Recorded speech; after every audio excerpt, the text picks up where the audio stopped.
আমি জানি আপনাদের সকলের মনে একই প্রশ্ন ঘুরপাক খাচ্ছে যে আমি আকাশকে কেন মারলাম, কিন্তু সত্যি জানলে আপনারা নিজেরাও আশ্চর্য হবেন এই শয়তানটা কি করেছে। আপনারা একটু অপেক্ষা করুন, বলছি। আগে নিজের বাকি রেস্টটুকু মিটিয়ে নিই। তনু আকাশকে আরো কয়েকটা থাপ্পড় মারে। তনুর আচরণে রীতিমতো সবাই আশ্চর্য সীমা ইতিমধ্যে ছাড়িয়ে গেছে। প্রশ্নবোধক চাহনিতে তাকিয়ে আছে সবাই তনুর দিকে। আর তনু পরবর্তীতে আকাশকে আবারও থাপ্পড় মেরে তাকে ধাক্কা দিয়ে দূরে সরিয়ে দেয়। আকাশ গালে হাত চেপে ধরে দাঁড়িয়ে আছে, লজ্জায় মাথা কাটা যাওয়ার মতো অবস্থা। তনু রেশ মিটিয়ে নিয়ে সবাইকে বলে, এবার সকলেই শুনুন, কারণটা বলছি। এই বদমাইশটা আমার অফিসে এসেছে খারাপ উদ্দেশ্য নিয়ে।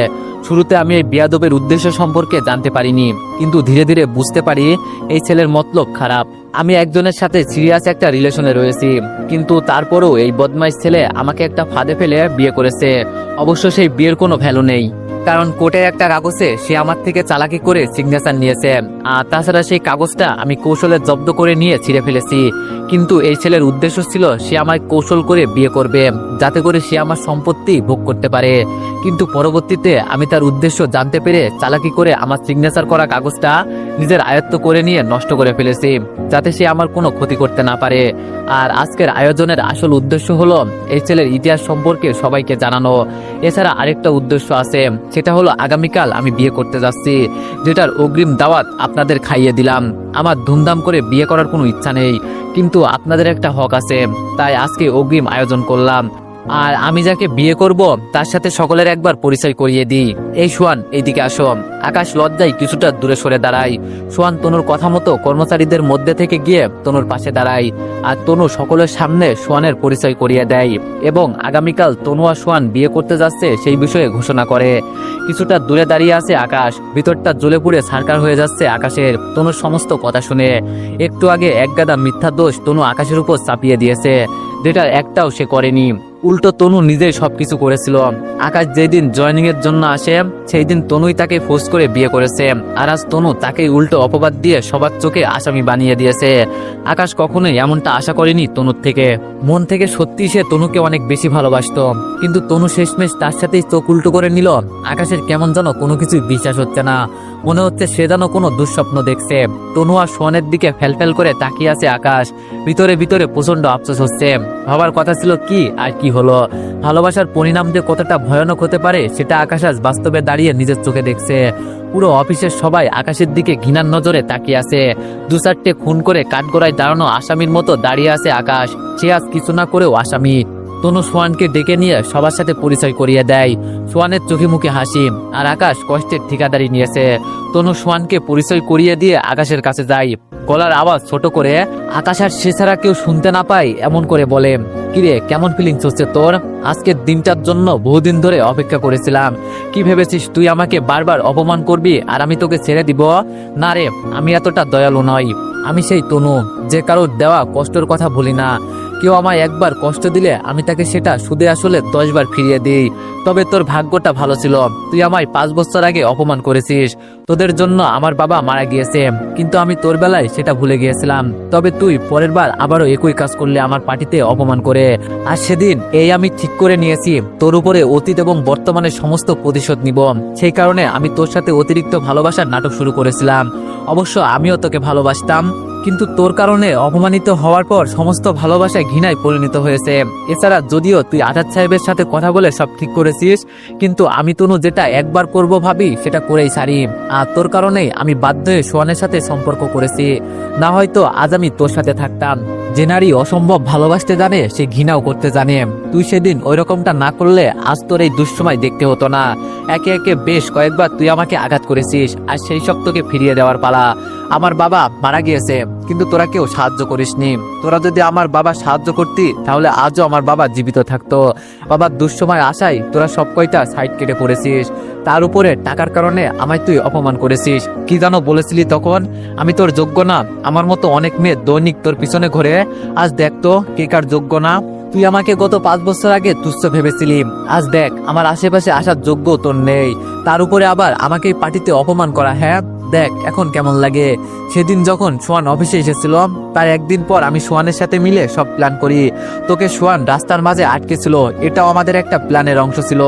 আমাদের ইচ্ছে ছিল তোকে কষিয়ে একটা মার দেওয়া, কিন্তু তুই সেদিন বেঁচে গেছিস পিস্তলের কারণে, আর আমাদের প্ল্যান বৃথা যায়। তারপর আবার নতুন করে প্ল্যান সাজাই আজকের জন্য। এত টাকা পয়সা নষ্ট করেছি শুধু তোকে অপমান অপদস্থ করার জন্য। তুই আমাকে ভরা মজলিসের সামনে অপমান করেছিস, তাই আমি ঠিক করেছিলাম তোকে একটা আয়োজন করে সেখানে ইচ্ছে মতো অপমান করব। সেটা তোকে আজ করলাম।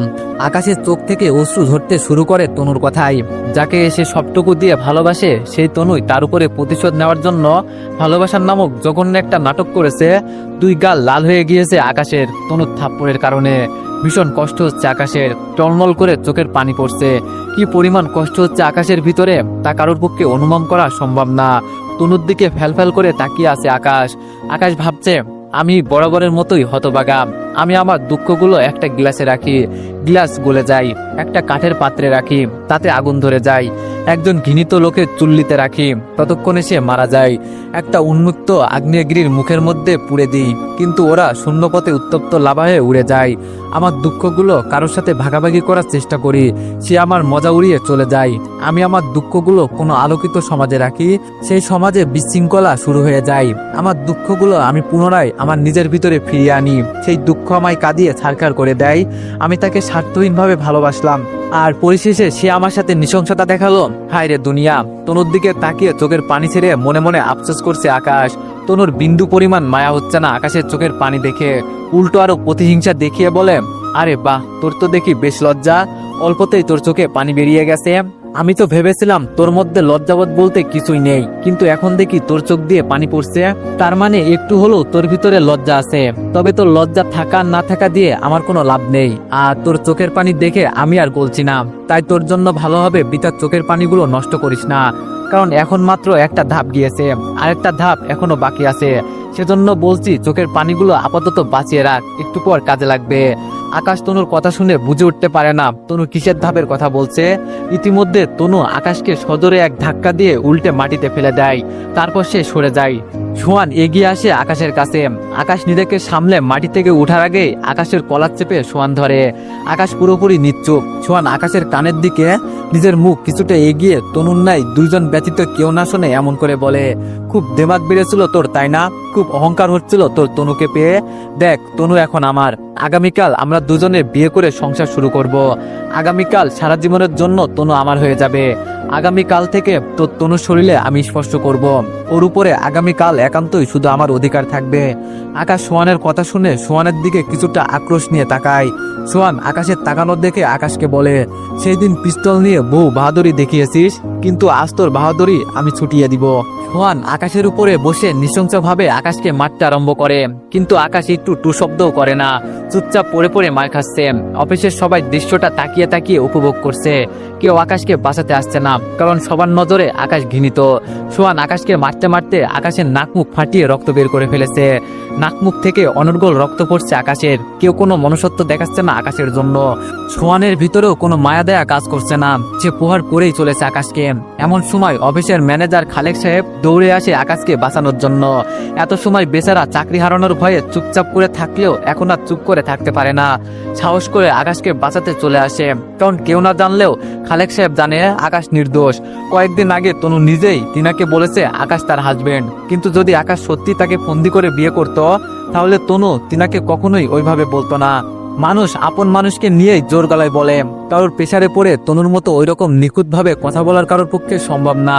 খালেক সাহেব জোরপূর্বক সোহানকে আকাশের কাছ থেকে টেনে ছাড়িয়ে আকাশকে ধরে মাটি থেকে তোলে, কিন্তু সোহান আবারও তেড়ে যায় আকাশের মারার জন্য। খালেক সাহেব আকাশকে ছেড়ে সোহানকে আটকানোর চেষ্টা করে। এই সুযোগে পিছন থেকে আকাশ সামনে এগিয়ে গিয়ে শরীরের সমস্ত শক্তি দিয়ে সোহানকে কষি একটা লাগিয়ে দেয়, যার ফলে সোহান সাথে সাথে ঢুলে মাটিতে পড়ে যায়। আকাশের এক ঘুষিতে সোহানের দুনিয়াদারি উলটপালট হয়ে গিয়েছে। নাক ফেটে অনবরত রক্ত পড়ছে। রক্তের কারণে চেহারার নকশা বদলে গিয়েছে সোহানের। সারা মুখে রক্ত লাল হয়ে গিয়েছে। মাটির মধ্যে শুয়ে নাক চেপে ধরে আছে সোহান।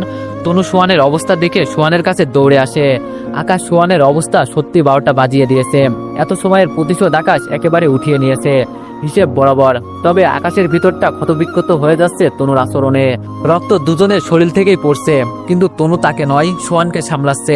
রক্তের সাথে চোখের জল ঝর্ণার পানির ন্যায় টলমল করে পড়ছে আকাশের চোখ থেকে।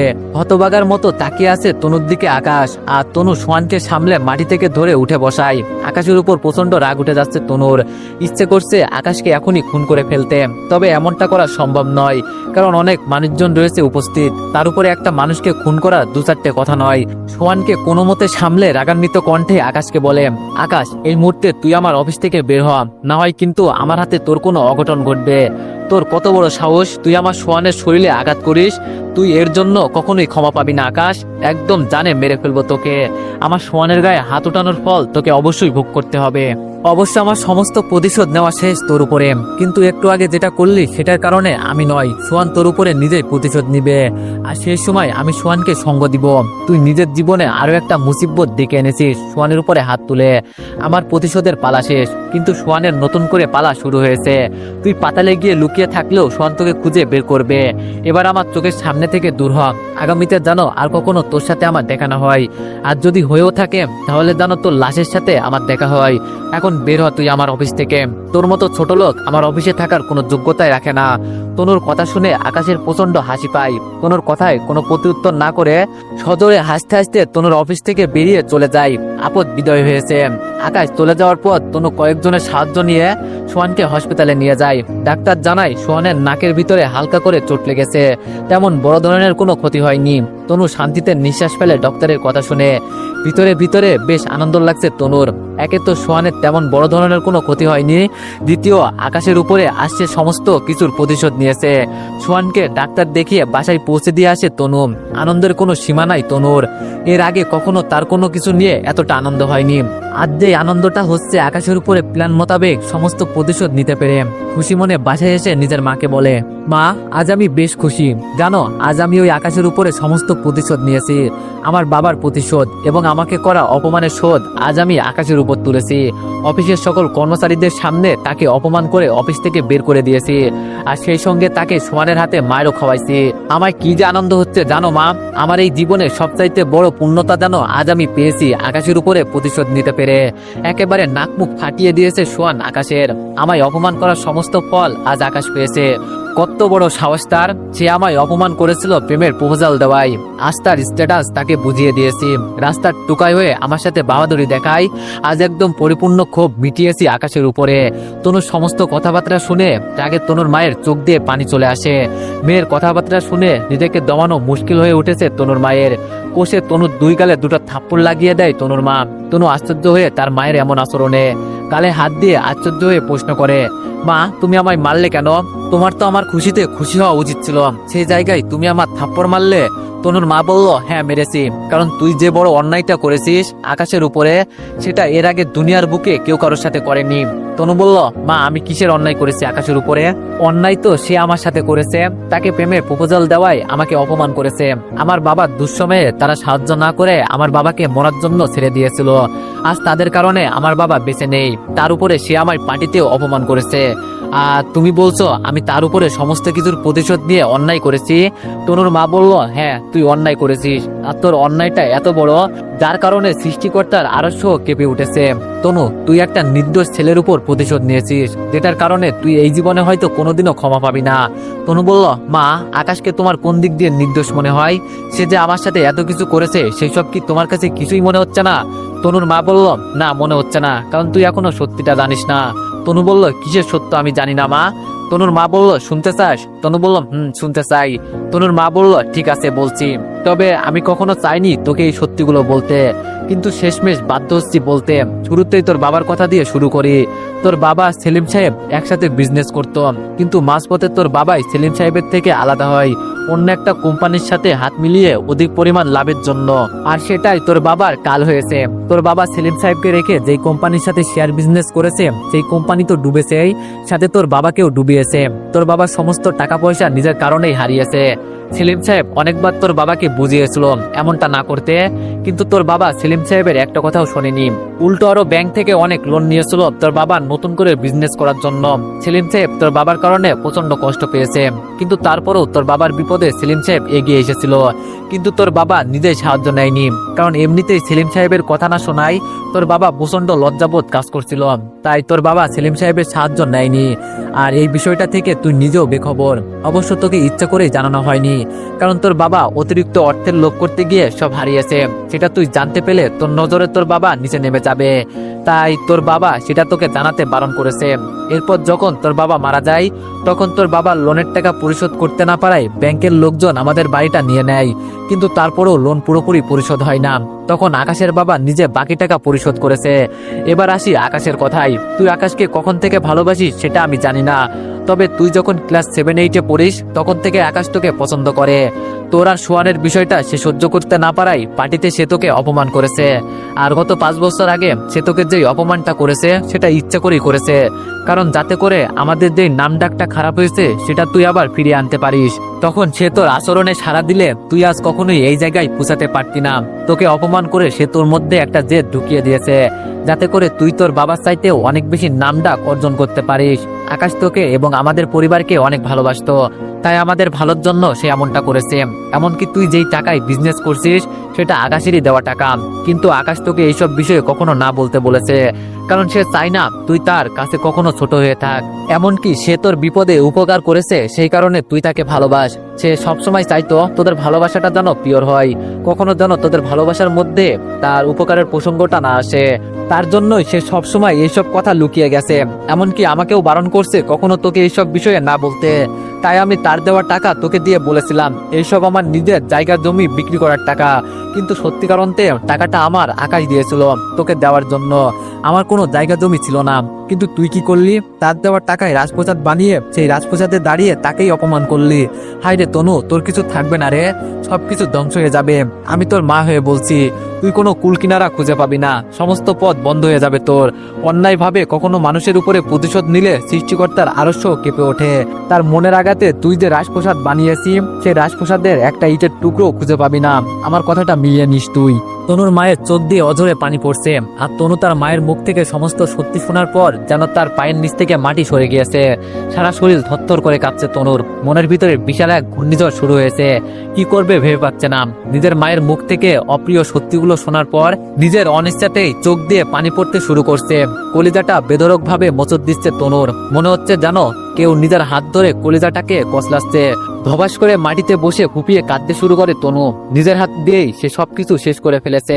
কত বড় ভুল করেছে সেটা সে এখন উপলব্ধি করতে পারছে, কিন্তু এখন উপলব্ধি করে আর কি হবে? যা হবার তা তো হয়েই গিয়েছে। মেয়ের কান্নাতে মায়ের কলিজায় এক ফোঁটাও ফরক পড়ছে না।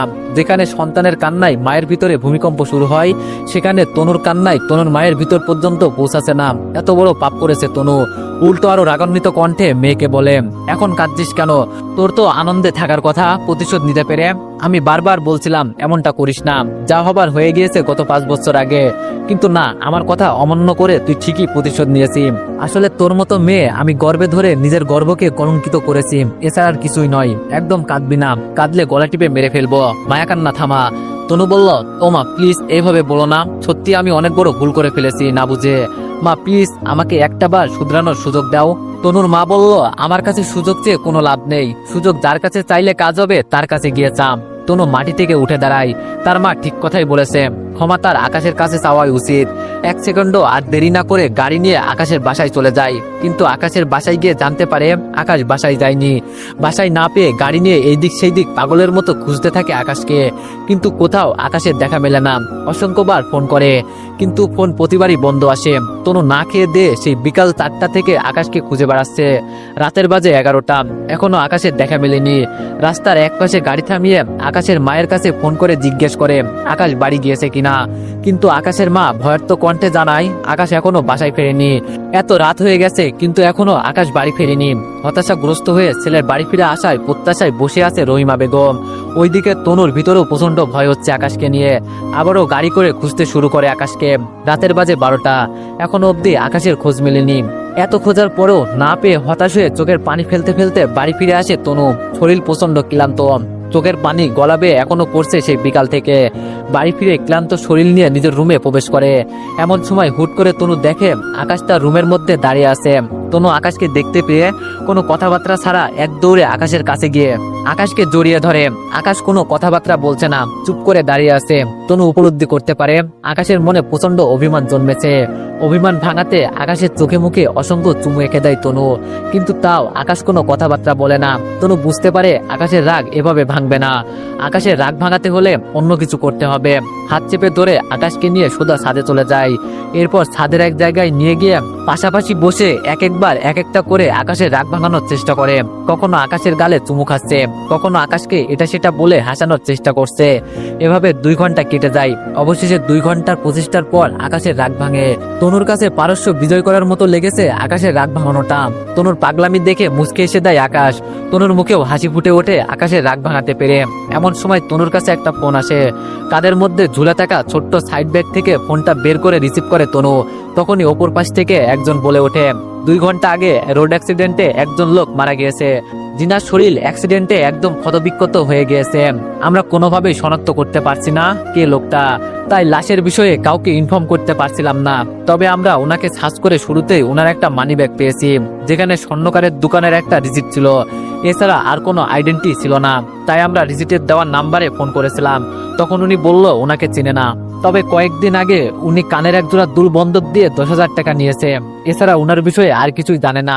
কিন্তু একটু আগে ঘটনাস্থলে আমরা একটা ফোন খুঁজে পেয়েছি, যেটা বন্ধ ছিল। তবে আমরা ফোনটা চালু করার পর দেখি আপনার নাম পার্টনার দিয়ে সেভ করা এবং আপনার নাম্বারে অনেকগুলো মিস কল। তাই আমরা আপনাকে ফোন করেছি। আপনি কি ওনার কিছু হন? তনু লোকটার কথা শুনে পাশে তাকাতেই দেখে আকাশ নেই। তনু বুঝে ফেলে এত সময় তার সাথে কেউই ছিল না। আকাশ 2 ঘন্টা আগেই রোড অ্যাক্সিডেন্টে দুনিয়ার মায়া ত্যাগ করেছে। আর সে নিজেই নিজের সাথে এত সময় একা একা বক বক করেছে। তনুর হাত থেকে ফোনটা নিচে পড়ে যায়। সেই সঙ্গে তনু বিকট আওয়াজে এক চিৎকার মারে। মনে হচ্ছে জানো কেউ তনুর বুকে ছুরি মেরেছে। তনু চিৎকার করে কান্না শুরু করে দেয়। আর সেই সঙ্গে চিৎকার করে বলতে থাকে, আকাশ প্লিজ ফিরে এসো। আমি তোমার সত্যিকারের ভালোবাসাটা বুঝতে পারিনি। তুমি আমায় উচ্চাসনে বসিয়েছো আর আমি তোমায় মৃত্যু উপহার দিয়েছি। আজ আমি জেনে গেছি তুমি সেই দিন টাকাগুলো কোথা থেকে পেয়েছিলে। আমায় অনেক বড় সারপ্রাইজ দিয়েছিলে তুমি সেই দিন। আর পরিশেষে আমিও তোমায় সারপ্রাইজ দিলাম অপমান আর লাঞ্ছনা করে। আকাশ প্লিজ ফিরে এসো। আমি তোমার পা ধরে নিজের ভুলের জন্য ক্ষমা চেতে চাই। আমি তোমার সাথে সারা জীবন কাটাতে চাই। প্লিজ ফিরে এসো আকাশ। তনু চিৎকার করে কান্না করছে আর পাগলের মতো প্রলাপ করছে। তনু হয়তো ভুলে গেছে যে একবার সৃষ্টিকর্তার ডাকে সাড়া দেয় সে আর কখনোই ফিরে আসে না। সঠিক বেলা ফুরিয়ে গেছে। অবহেলায় 1000বার চাইলেও সেটা আর কাজে দিবে না। একটা প্রবাদ আছে, সবকিছুর সাথে আপদ চললেও নিজের আত্মসম্মানের সাথে কখনো আপদ চলে না। কিন্তু তনু আকাশের সেই আত্মসম্মানটাকেই সকলের সামনে ধুলোয় মিশিয়ে দিয়েছে। সেজন্য আকাশ অভিমান করে মৃত্যুর সাথে আপোষ করেছে। আর কখনো সে ফিরবে না। হারিয়ে গেছে সে। আর অবহেলায় মাথায় ঠেকিয়ে কাঁদছে তনু। তো এভরিওয়ান, গল্পটি কেমন হয়েছে সবাই একটু কমেন্টে জানাবা। আর নেক্সট কেমন গল্প চাও তাও একটু কমেন্টে জানাবা। তো সবাই ভালো থাকবেন, সুস্থ থাকবেন। আর নেক্সট কোনো গল্পে আবারও দেখা হচ্ছে। ধন্যবাদ।